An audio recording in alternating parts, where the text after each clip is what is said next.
Assalamualaikum warahmatullahi wabarakatuh. Yang terhormat Ibu Opi dan Bapak Ikhwan selaku dosen pengampu mata kuliah Strategi Belajar Mengajar dan teman-teman pendidikan administrasi perkantoran A yang saya banggakan. Selamat pagi semuanya. Pada kesempatan kali ini, kami dari kelompok 8 akan mempresentasikan tentang keterampilan intelektual dalam pembelajaran. Sebelumnya, izinkan kelompok kami memperkenalkan diri terlebih dahulu. Ada Anggita Asmarani. Hai Anggita. Halo. Kemudian ada Anggun Widya Utami. Hai Anggun. Halo. Ada Daviza Salsabila, yaitu diri saya sendiri. Kemudian ada Meli Ayuningsi. Hai Meli. Halo. Yang terakhir ada Nuke Aprianti. Halo Nuke. Halo. Oke, baik. Selanjutnya teman-teman yang teman-teman lihat di sini adalah pokok bahasan yang akan kelompok kami presentasikan. Ada 8. Yang pertama yaitu keterampilan membuka dan menutup pelajaran, kemudian keterampilan menjelaskan, keterampilan bertanya, keterampilan mengadakan variasi, kemudian ada keterampilan memberikan penguat, keterampilan memberikan bimbingan diskusi, keterampilan mengelola kelas, dan yang terakhir adalah keterampilan mengajar perseorangan. Langsung saja masuk ke bahasan yang pertama, yaitu keterampilan membuka dan menutup pelajaran yang akan dipresentasikan oleh Nuke Aprianti. Kepada Nuke, dipersilahkan. Baik, terima kasih Daviza atas kesempatannya. Nah, jadi sebelum kita membahas terkait kegiatan membuka dan menutup pelajaran lebih jauh, kita bisa ingat dulu nih teman-teman, biasanya apa yang dilakukan oleh guru ataupun dosen sebelum memulai atau membuka pelajaran. Biasanya kan ada yang langsung memulainya dengan membaca doa, atau ada juga guru yang bertanya kepada siswanya terkait berita yang sedang hangat-hangatnya terjadi pada saat itu, atau ada juga yang bahkan menanyakan materi yang telah dibahas pada pertemuan sebelumnya. Tapi tahu nggak sih, gunanya guru melakukan hal tersebut itu untuk apa? Nah, jadi secara tidak langsung, hal tersebut itu dapat menciptakan suasana mental fisik, psikis, dan emosional siswa sehingga dapat memusatkan perhatian siswa pada kegiatan pembelajaran yang akan dilalui. Nah, jadi dari penjelasan tadi dapat kita simpulkan ya bahwa kegiatan membuka pelajaran itu merupakan kegiatan awal yang dilakukan oleh guru dalam mengawali proses pembelajaran. Dan gunanya itu untuk mendapatkan perhatian atau memusatkan perhatian siswa pada kegiatan pembelajaran yang akan dilalui nantinya. Jadi cukup jelas ya teman-teman bahwa kegiatan membuka pelajaran itu merupakan hal yang cukup penting yang harus dilakukan oleh guru agar siswa dapat memusatkan perhatian pada kegiatan pembelajaran yang akan dilaluinya. Selanjutnya. Nah, di sini ada kegiatan utama dalam membuka pelajaran menurut Helmiati. Yang pertama itu ada kegiatan pertama yaitu memfokuskan perhatian dan membangkitkan minat siswa. Nah, ini dapat dilakukan dengan beberapa cara. Salah satunya yaitu guru dapat memulai dengan memvariasikan gaya mengajar. Hal ini dapat dicontohkan, misalnya ada guru yang ketika mengajar, suara guru tersebut tuh pelan. Nah, sehingga menyebabkan pelafalan huruf tidak terdengar jelas, bahkan bisa membuat siswanya itu mengantuk dan tidak fokus dalam mendengarkan. Nah, hal tersebut itu harus dihindari oleh guru ketika ingin membuka kegiatan pembelajaran. Untuk mengatasi hal tersebut, guru dapat melakukan variasi suara. Variasi suara ini dapat mempengaruhi informasi yang disampaikan kepada peserta didik. Misalnya, guru dapat menaikkan intonasi dan volume ketika menyampaikan hal-hal yang dianggap penting, sehingga dapat membangkitkan kembali semangat belajar peserta didik. Lalu yang kedua, menimbulkan motivasi peserta didik dalam kegiatan pembelajaran. Nah, hal tersebut itu dapat dilakukan dengan cara guru dapat memberikan kehangatan dan menunjukkan sikap antusias. Hal ini dapat dilakukan dengan mencoba untuk menanyakan kabar peserta didik dan berapa besar kesiapan peserta didik sebelum belajar. Nah, menjadi guru yang ramah ini akan memberikan kehangatan dalam kelas dan peserta didik juga akan antusias dalam belajar. Lalu yang ketiga, memberikan acuan dalam memulai kegiatan pembelajaran. Nah, hal ini dapat dilakukan dengan cara yaitu guru dapat memulai dengan memberikan dan menjelaskan tujuan pembelajaran, menyampaikan garis besar pembelajaran yang akan dipelajari, atau menjelaskan langkah-langkah dalam kegiatan pembelajaran. Lalu yang keempat, mengaitkan pelajaran yang telah dipelajari dengan topik baru.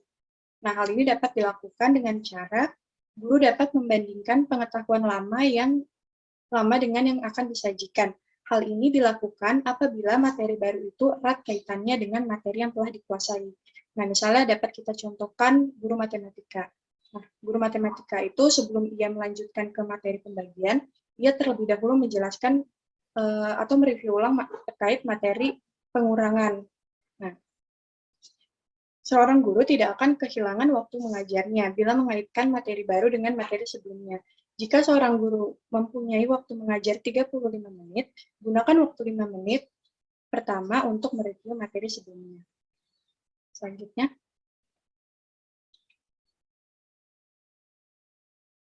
nah, kalau tadi kan sudah dijelaskan ya terkait kegiatan membuka pelajaran dan cara yang dilakukan oleh guru saat membuka pelajaran. Sekarang kita akan membahas materi terkait kegiatan menutup pelajaran.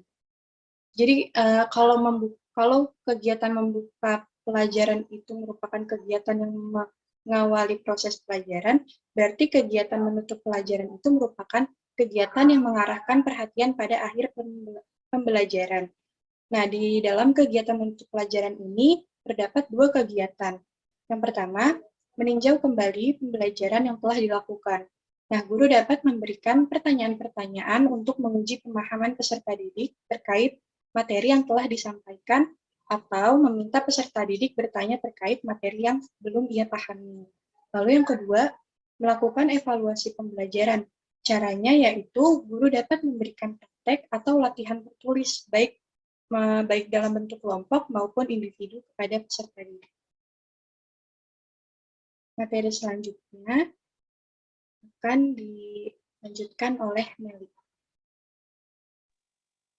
Baik teman-teman, di sini saya akan menjelaskan materi yang telah dijelaskan dari Nuk Aprianti. Materi yang saya bawakan yang pertama itu yang pertama ada keterampilan menjelaskan. Di sini ada pengertian mengenai kegiatan menjelaskan, yaitu penyajian informasi secara lisan yang diorganisasikan secara sistematik yang bertujuan untuk menunjukkan hubungan sebab akibat yang diketahui dan yang belum diketahui. Nah, artinya hal ini merupakan kemampuan seseorang dalam penyajian informasi yang diinformasikan secara lisan dan secara sistematika untuk menjelaskan sesuatu hal. Lalu di sini terdapat beberapa komponen yang harus diperhatikan dalam kegiatan menjelaskan. Yang pertama itu ada merencanakan pesan yang disampaikan. Dalam hal penyampaian pesan, guru harus mencari tahu materi atau informasi yang belum diketahui oleh si peserta didik dalam bentuk fakta dan memberikan arahan sesuai dengan materi yang diajarkan. Lalu yang kedua ini ada menggunakan contoh-contoh. Dalam hal ini, guru dapat memberikan contoh nyata kepada peserta didik saat menjelaskan materi agar dapat memahami dengan baik dan meyakinkan peserta didik terhadap materi yang dipelajari dengan kehidupan sehari-hari. Lalu yang ketiga ini ada memberikan penjelasan yang paling penting. Artinya, guru di sini memberikan hal-hal penting dalam pembelajaran sesuai wawasan yang harus diberikan kepada peserta didik. Lalu yang terakhir, ada mengajukan pertanyaan kepada peserta didik tentang materi yang belum dipahami. Di sini, guru meyakinkan peserta didik dengan meyakinkan apakah si peserta didik ini telah memahami materi dan bersiap untuk melanjutkan latihan atau materi selanjutnya. Di sini, dalam hal ini, dapat membantu guru dalam mengetahui apakah materi yang disampaikan sudah jelas atau belum. Selanjutnya,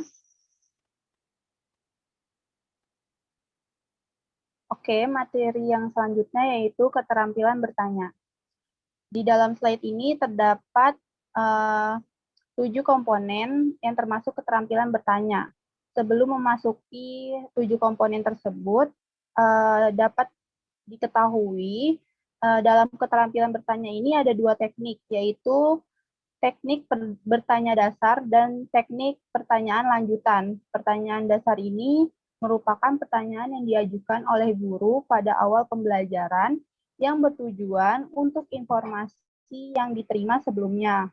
Hal ini bertujuan untuk mendapatkan informasi umum tentang suatu konsep dan bertanya, dan sedangkan pertanyaan lanjutan ini merupakan pertanyaan kelanjutan dari pertanyaan dasar yang mengutamakan usaha mengembangkan keterampilan peserta didik, memperbesar partisipasi, dan mendorong agar peserta didik ini dapat berinisiatif dengan sendirinya. Lalu, komponen yang pertama itu ada mengungkapkan pertanyaan dengan jelas dan singkat. Pertanyaan yang disampaikan oleh seorang guru harus jelas dan singkat dengan kalimat yang mudah dimengerti atau dipahami peserta didik sesuai dengan tingkat pendidikannya, sehingga peserta didik ini memahami apa yang ingin diketahui oleh guru. Lalu yang kedua ini memberi acuan. Terkadang guru ini memberikan penjelasan yang relevan sebagai acuan untuk pertanyaan yang akan diajukan sehingga peserta didik ini fokus memperhatikan guru sehingga saat guru memberikan pertanyaan, peserta didik ini dapat bertanya.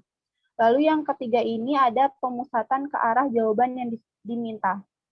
Pada umumnya dimulai dengan pertanyaan berpusat atau berfokus luas, kemudian diikuti dengan pertanyaan yang lebih khusus yang berfokus sempit sesuai dengan penjelasan yang disampaikan.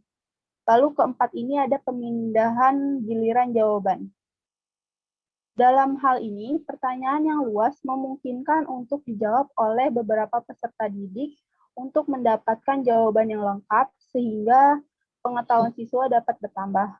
Lalu yang kelima ini ada penyebaran pertanyaan. Penyebaran pertanyaan ini sama halnya dengan pemindahan giliran jawaban. Pertanyaan penyebaran ini melibatkan seluruh peserta didik dalam kelas. Di sini, guru membutuhkan pertanyaan yang banyak yang akan disebar kepada beberapa siswa. Perbedaan di sini pemindahan dengan penyebaran adalah di mana pemindahan guru memberikan pertanyaan yang sama kepada beberapa peserta didik, sedangkan penyebaran guru ini memberikan pertanyaan yang berbeda yang masih berkaitan dengan pertanyaan sebelumnya kepada peserta didik yang lain. Lalu yang keenam ini ada pemberian waktu berpikir. Ketika memberikan pertanyaan kepada peserta didik, guru perlu memberikan waktu kepada peserta didik untuk berpikir sebelum menunjuk peserta didik yang akan dipilih, karena memberikan pertanyaan spontan akan membuat peserta didik merasa gugup. Lalu yang terakhir ini ada pemberian tuntunan. Apabila peserta didik yang diberikan pertanyaan tidak dapat menjawab pertanyaan atau kurang tepat, guru sebaiknya memberikan tuntunan kepada si peserta didik ini sehingga ia dapat menentukan jawaban yang benar. Sekian materi yang saya bawakan, selanjutnya akan dilanjutkan oleh Anggun.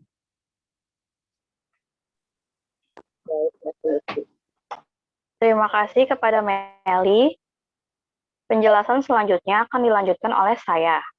Penjelasan yang akan saya sampaikan tidak kalah penting dari penjelasan-penjelasan sebelumnya. Penjelasannya ini yaitu keterampilan memberi penguat atau reinforcement. Keterampilan memberi penguat dapat diartikan sebagai suatu respon positif yang diberikan guru kepada siswa terhadap perilaku atau perbuatan siswa yang positif. Tujuan dari keterampilan memberi penguat ini adalah untuk mempertahankan dan meningkatkan perilaku positif yang dilakukan oleh siswa dalam kegiatan sekolah. Contoh kegiatan positif yang dapat dilakukan oleh siswa yaitu menaati setiap peraturan dan tata tertib yang ada di sekolah, seperti disiplin dalam mengerjakan tugas, datang sekolah tepat waktu, berpakaian bersih dan rapi, berperilaku ramah dan sopan, menjadi juara kelas, dan memenangkan lomba di luar sekolah. Adapun jenis-jenis dari pemberi penguatan atau reinforcement, yaitu ada dua. Yang pertama ada memberi penguatan secara verbal, dan yang kedua memberi penguatan secara non-verbal. Kata verbal sendiri dapat diartikan sebagai penyampaian segala sesuatu secara lisan atau tidak tertulis. Slide selanjutnya.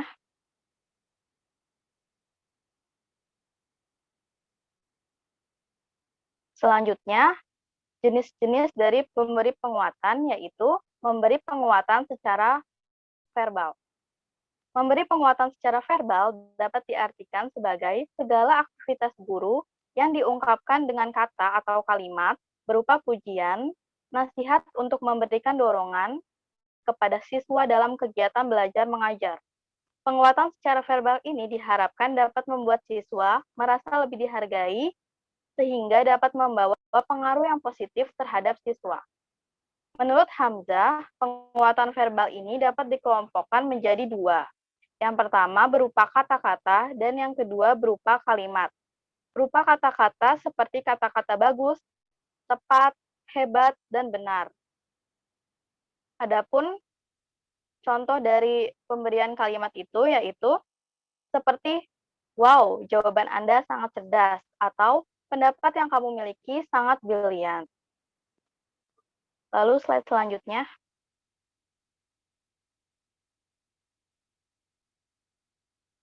Slide selanjutnya yaitu memberi penguatan secara nonverbal.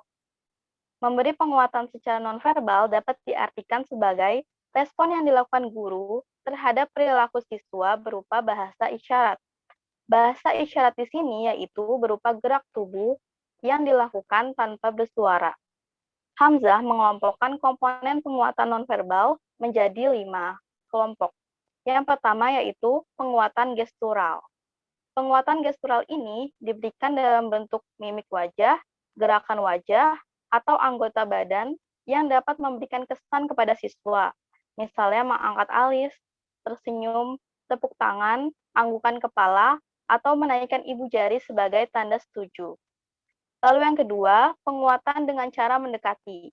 Cara mendekati ini untuk menyatakan perhatian guru terhadap tugas, tingkah laku, atau penampilan siswa. Misalnya, guru duduk dalam kelompok diskusi siswa, atau berdiri di samping siswa sambil memberikan penguatan yang bersifat verbal. Adapun yang ketiga, penguatan dengan sentuhan. Guru dapat menyatakan penghargaan kepada siswa dengan menepuk pundak siswa atau menjabat tangan siswa. Seringkali untuk anak-anak yang masih kecil, yaitu siswa pada pendidikan anak usia dini dan siswa taman kanak-kanak, guru biasanya mengusap rambut kepala siswa untuk menenangkan siswa tersebut. Lalu yang keempat, ada penguatan berupa tanda atau benda. Penguatan ini menggunakan bermacam-macam simbol penguatan, misalnya komentar positif pada buku siswa, pemberian bintang pada siswa taman kanak-kanak, ataupun pemberian permen dan coklat kepada siswa yang berhasil menjawab pertanyaan yang diajukan. Lalu yang kelima, penguatan dengan memberikan kegiatan yang menyenangkan. Penguatan ini dapat berupa pemberian games pada saat pembelajaran, seperti bermain tebak kata, namun kata-kata yang ditebak masih berhubungan dengan pembelajaran. Sekian penjelasan dari saya. Slide selanjutnya akan dilanjutkan oleh teman saya, Anggita. Baik, terima kasih Anggun. Selanjutnya saya akan menerangkan materi mengenai keterampilan membimbing diskusi. Keterampilan membimbing diskusi ini adalah strategi yang memungkinkan peserta didik menguasai suatu konsep atau memecahkan suatu permasalahan melalui satu proses dengan berdiskusi yang memberi kesempatan peserta didik untuk berpikir, berinteraksi sosial, serta berlatih bersikap positif dalam menanggapi pendapat yang berbeda dengan kelompok mereka. Nah, di dalam suatu diskusi ini kan pasti ada kelompok-kelompok kecil untuk melakukan diskusi. Diskusi kelompok kecil ini memiliki beberapa karakteristik. Yang pertama, melibatkan kelompok orang yang anggotanya antara 3-9 orang. Namun umumnya 5-9 orang. Lalu yang kedua, berlangsung dalam interaksi secara bebas dan langsung. Artinya, semua anggota kelompok mendapat kesempatan untuk saling beradu pandang dan saling mendengarkan pendapat dari kelompok lainnya. Kemudian yang ketiga, mempunyai tujuan tertentu yang akan dicapai dengan kerjasama antar anggota kelompok. Misalnya, di suatu diskusi kecil ada kelompok A dan B. Nah, kelompok A ini harus dapat mempertahankan pendapat mereka sampai akhir diskusi, tanpa terkecoh dengan pendapat yang berbeda dengan kelompok B. Kemudian karakteristik yang terakhir, yaitu berlangsung menurut proses yang teratur dan sistematis menuju suatu kesimpulan. Jadi, diskusi kelompok ini bertujuan untuk meraih suatu kesimpulan dari permasalahan yang sedang dibahas. Kemudian, kita bisa melihat pada layar, ada beberapa keterampilan yang harus dimiliki oleh guru sebagai pemimpin diskusi. Yang pertama, ada memusatkan perhatian. Selama kegiatan diskusi berlangsung, guru mungkin tidak ikut berdiskusi secara langsung. Namun, guru itu harus senantiasa untuk berusaha memusatkan perhatian dan aktivitas pembelajaran siswa pada topik atau permasalahan yang sedang didiskusikan. Nah, untuk memusatkan perhatian ini, guru dapat melakukan penyampaian kembali tujuan dari diskusi. Untuk membantu siswa memahami topik diskusi, guru dapat membantu dengan mengajukan pertanyaan seputar topik yang sedang dibicarakan. Kemudian yang kedua, memperjelas masalah diskusi. Mungkin dalam suatu diskusi terkadang ada peserta didik yang kesulitan dalam mengungkapkan pendapatnya, di mana pendapatnya tersebut sulit diterima dan dipahami oleh peserta didik lain yang dapat memicu gagasan yang berbeda dengan peserta didik yang lain. Sehingga tugas guru di sini yaitu harus bisa memperjelas pendapat dari siswa tersebut sehingga peserta didik lain yang ingin menanggapi atau mengkritik dapat mengetahui maksud dari perkataan peserta didik tersebut. Selain itu, guru juga dapat memberikan informasi tambahan melalui ilustrasi atau contoh yang relevan sehingga memperjelas pendapat yang disampaikan dari peserta didik tersebut. Selanjutnya yang ketiga ada menganalisis pandangan siswa. Pasti di dalam suatu diskusi, perbedaan pendapat adalah sesuatu yang wajar dan sangat mungkin terjadi. Namun yang harus diperhatikan oleh guru atau pimpinan diskusi adalah bagaimana agar perbedaan tersebut menjadi pendorong dan membimbing setiap anggota kelompok untuk berpartisipasi secara aktif dengan peserta didik dapat menganalisis pendapat kelompok lain, kemudian memberikan tanggapan ataupun juga kritik. Kemudian yang keempat, meningkatkan kemampuan berpikir siswa. Tujuan diskusi dalam pembelajaran antara lain untuk melatih kemampuan berpikir siswa, yaitu melalui penyampaian ide, pendapat, ataupun kritik. Nah, bagi siswa ini merupakan kesempatan di mana mereka melatih kemampuan berpikir secara cepat dan tanggap, serta menahan emosi jika ada pendapat yang berbeda dari kelompok mereka. Maka dari itu, guru atau pimpinan diskusi harus dapat mendorong setiap anggota diskusi untuk berpikir dan menyampaikan pikirannya dalam forum diskusi tersebut. Kemudian yang kelima, ada menyebarkan kesempatan berpartisipasi. Tujuan dari diskusi ini agar semua peserta didik aktif dalam menyampaikan pendapat mereka. Oleh sebab itu, dalam diskusi ini tidak boleh hanya satu atau dua orang saja yang menonjol atau mendominasi seluruh diskusi, karena ini merupakan kerjasama. Jadi, tiap pemimpin kelompok harus bisa untuk membagi-bagi waktu anggotanya, sehingga tiap-tiap anggota kelompok dapat menyampaikan pendapat mereka masing-masing. Kemudian, yang terakhir ada menutup diskusi. Setelah kegiatan dari diskusi selesai, pendapat-pendapat dari peserta didik terkumpul dan dirasa sudah dapat menyimpulkan terkait permasalahan yang ada, maka guru dapat menutup diskusi dengan cara membuat rangkuman hasil diskusi dengan bantuan siswa, di mana guru dapat memberikan pertanyaan mengenai apakah diskusinya tadi berjalan lancar, bagaimana pendapat siswa mengenai pernyataan A dan B, mana pendapat yang lebih diterima untuk permasalahan yang sedang dibahas. Baik, sekian materi yang dapat saya sampaikan. Selanjutnya, materi akan dijelaskan oleh Daviza. Pada Daviza, dipersilakan. Terima kasih, Anggita. Di sini saya akan melanjutkan presentasinya, yaitu keterampilan mengelola kelas. Keterampilan mengelola kelas. Apa sih keterampilan mengelola kelas itu? Mengelola kelas atau pengelolaan kelas adalah upaya yang dilakukan oleh guru untuk menciptakan dan mempertahankan kondisi kelas sedemikian rupa sehingga peserta didik dapat menciptakan tujuan pengajaran secara efisien dan memungkinkan siswa tetap fokus dalam belajar. Mengelola kelas adalah salah satu keterampilan yang harus dikuasai oleh guru agar pengajaran dapat berlangsung dengan efektif dan berhasil mencapai tujuan. Ada 2 tujuan dari keterampilan mengelola kelas. Yang pertama yaitu tujuan umum. Tujuan umumnya untuk menyediakan dan menggunakan fasilitas kelas untuk bermacam-macam kegiatan belajar dan mengajar agar mencapai hasil yang baik. Yang kedua, ada tujuan khusus, yaitu mengembangkan kemampuan siswa dalam menggunakan alat-alat belajar, menyediakan kondisi-kondisi yang memungkinkan siswa bekerja, belajar, serta membantu siswa untuk memperoleh hasil yang diharapkan. Menurut Usman, terdapat 2 komponen keterampilan mengelola kelas. Komponen yang pertama yaitu keterampilan yang berhubungan dengan penciptaan dan pemeliharaan kondisi belajar yang optimal atau bersifat preventif. Keterampilan ini berkaitan dengan kemampuan guru dalam mengambil inisiatif dan mengendalikan pelajaran. Keterampilan ini meliputi beberapa tindakan, antara lain, tindakan yang pertama yaitu menunjukkan sikap tanggap. Keterampilan ini menggambarkan tingkah laku guru yang tampak pada siswa, bahwa guru sadar serta tanggap terhadap apa yang dilakukan oleh siswa. Ada beberapa cara untuk menunjukkan sikap tanggap. Yang pertama yaitu memandang secara seksama, kemudian yang kedua gerak mendekati, yang ketiga memberikan pernyataan, dan yang terakhir memberikan reaksi kepada siswa. Tindakan yang kedua yaitu memberi perhatian. Pengelolaan kelas yang efektif terjadi apabila guru mampu membagi perhatiannya kepada beberapa kegiatan berlangsung. Misal, saat guru sedang mempresentasikan bahan ajaran pada hari itu, guru tetap harus dapat membagi perhatiannya dengan memperhatikan kondisi kelas, memperhatikan bagaimana peserta didik menanggapi materi yang sedang dijelaskan. Tindakan yang ketiga yaitu memusatkan perhatian kelompok.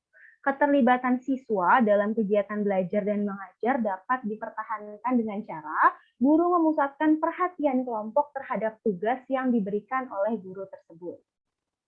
Tindakan yang keempat yaitu memberikan petunjuk-petunjuk yang jelas. Untuk menghindari adanya kebingungan siswa terhadap tugas yang diberikan oleh guru, maka guru harus memberikan petunjuk yang singkat dan jelas. Tidak boleh petunjuk yang ambigu, harus singkat dan jelas. Contohnya, misal siswa diminta untuk mengerjakan data yang ada di Excel, maka guru harus menjelaskan bahwa data yang harus dikerjakan menggunakan rumus sum, mix, sum, min, max, average, dan lainnya. Kemudian tugas tersebut dikumpulkan paling lambat pukul 10 melalui ketua kelas. Tindakan selanjutnya yaitu menegur. Dalam menegur, guru harus memberikan teguran-teguran yang efektif. Di antaranya, teguran tersebut haruslah tegas dan jelas tertuju kepada siswa yang terlibat, kemudian menghindari peringatan yang kasar dan menyakitkan atau yang dapat mengundang penghinaan. Kemudian menghindari adanya ocehan atau ejekan, dan yang terakhir, guru dan siswa dapat membuat aturan-aturan sebagai bagian dari kegiatan operasional di kelas. Tindakan yang terakhir yaitu memberikan penguatan. Memberikan penguatan bertujuan untuk mengubah tingkah laku yang negatif ketika terdapat siswa yang mengganggu kegiatan pembelajaran, maka guru dapat menegurnya. Selain itu, penguatan juga dapat diberikan untuk meningkatkan tingkah laku yang positif. Komponen yang kedua yaitu keterampilan yang berhubungan dengan pengembalian kondisi belajar yang optimal atau bersifat represif. Nah, keterampilan ini berkaitan dengan respon guru terhadap gangguan siswa yang berkelanjutan dengan maksud agar guru dapat mengembalikan keadaan yang optimal dengan tindakan remedial untuk mengembalikan kondisi belajar yang optimal.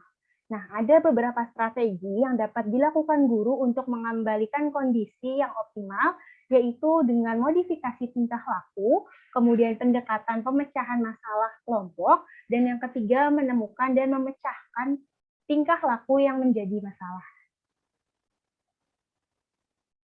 Keterampilan yang terakhir yaitu keterampilan mengajar perseorangan. Keterampilan mengajar perseorangan adalah bentuk pembelajaran yang memungkinkan guru untuk memberikan perhatian terhadap setiap peserta didik dan menjalin hubungan yang lebih akrab antara guru dengan peserta didik maupun peserta didik dengan peserta didik. Keterampilan perseorangan ini dapat dilakukan dengan beberapa cara. Yang pertama, yaitu mengembangkan keterampilan dalam pengorganisasian dengan memberikan motivasi dan membuat variasi dalam pemberian tugas. Misal, tugas yang diberikan guru tidak harus terus-menerus hanya menjawab pertanyaan saja. Bisa divariasikan dengan memberikan tugas berupa review film, review video, atau mungkin mereview kasus-kasus yang sedang terjadi. Cara yang kedua yaitu membimbing dan memudahkan belajar yang mencakup penguatan, proses awal, supervise, dan interaksi pembelajaran. Selama proses pembelajaran, ajak peserta didik untuk turut aktif dalam kegiatan pembelajaran tersebut. Semisal guru memberikan pertanyaan dan apabila peserta didik dapat menjawab, guru dapat menghadiahinya dengan ucapan bagus atau mungkin dengan kalimat-kalimat pujian lainnya. Cara yang ketiga yaitu perencanaan penggunaan ruangan kelas. Nah, ruangan kelas di sini itu adalah ruangan yang kita gunakan untuk kegiatan pembelajaran. Ruangan yang kita gunakan haruslah bisa kita manfaatkan seoptimal mungkin agar tercapainya tujuan pembelajaran. Cara yang terakhir yaitu pemberian tugas yang jelas, menantang, dan menarik. Tugas tersebut misalnya pada mata kuliah korespondensi, pada mata kuliah atau mata pelajaran korespondensi, guru meminta siswa atau peserta didik untuk membuat surat pesanan, tetapi dengan nama perusahaan dan barang yang ia inginkan. Dengan begitu, siswa akan tertarik untuk menuangkan ide-ide yang ada di pikirannya ke dalam surat pesanan tersebut. Sekian presentasi dari kelompok 8, kurang lebihnya mohon maaf. Wassalamualaikum warahmatullahi wabarakatuh.